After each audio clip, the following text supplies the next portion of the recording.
Hello, jodi a mwen vin pale nou de Vaseline ki se yon pomade ke an pil moun nan jou sa yo utilize kom lubrifiant le yap fe seks. Nou dwe konen ke kom moun naturelman produit lubrifiant. Tan kou nan artikulasyon zon nou yo nou gen yon likid ki rele likid synovial.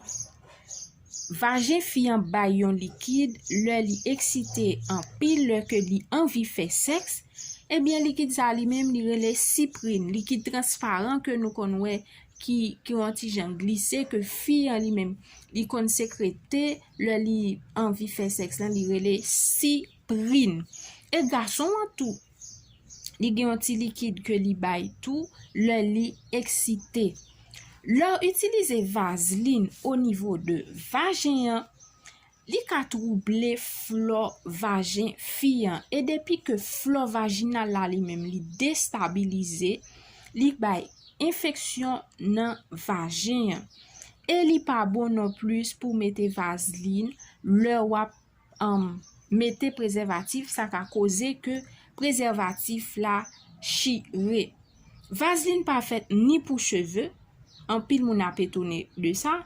Vaseline pas fait ni pour cheveux, ni pour lubrifier. Li fait pour passer sous peau qui sèche.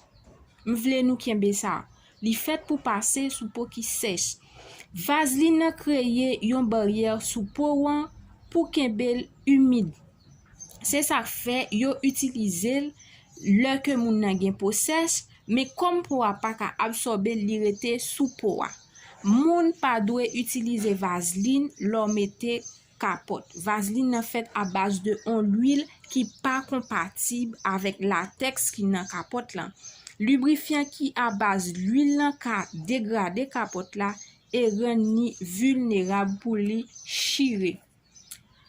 Ça qui vle di, lor a fait sexe avec capote ou utiliser Vaseline, capote là gen plus chance pour le chire. Et si moun nan infecté, ou ka tout prend infection et ou ka enceinte tout. Donc, en résumé, nous capable dire que yon moun qui a fait sexe avec capote et qui utilise Vaseline, c'est un très grand risque qu'on prend parce que moun a fait sexe avec li ou pas connaît que si li ou pas connaît état de santé, ou pas connaît si li pas infecté et ou même tout ou risquer prendre une grossesse qu'on peut vle, qu'on peut comparer pour lui. Donc, li important pour nous connaître que li pas recommandé pour nous utiliser Vaseline le nous a fait sexe. Moun remet utiliser Vaseline parce que li fait cheveux briller. Mais gen quelques moun qui pa connaît que Vaseline nan empêche cheveux à hydrater, li empêche de l'eau passer et cheveux en vin pas ka hydrater. Li rend que cheveux à kebe poussière à cause corps gras qui la donne. Nan pa connaît si en pile nan nou kon fait remarque ça, le que ou passe Vaseline nan potet ou, eh bien ouais que li pa ka absorber, eh bien leur passe men après li fait une couche qui sale, une couche gras qui sale. Donc Vaseline nan li pas fait pour ça. Mais à la fin, qui jon ka utiliser Vaseline? Yo utilize pour moun qui gen bouche fan, qui sèche, tant si bouche ou a fan, bouche ou a pété, li sec, ou ka utiliser Vaseline. Et yon nan bagay tout pour connaît bouche fan, bouche sec là, ka gen en pile cause.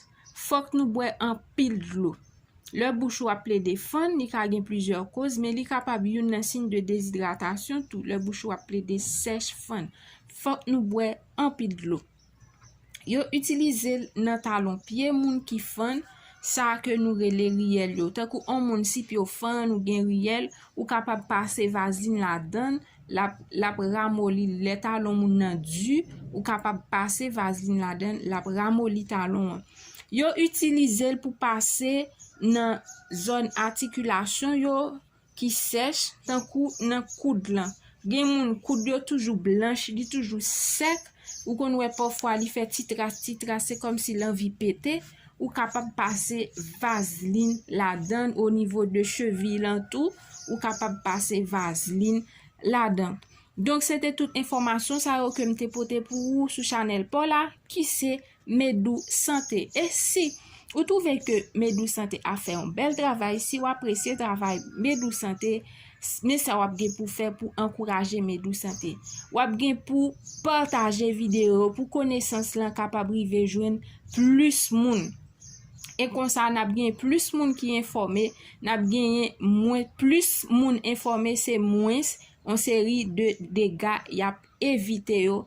Et deuxième bagage wap gen pour faire c'est quitter un like pour nous, ça vraiment encourager.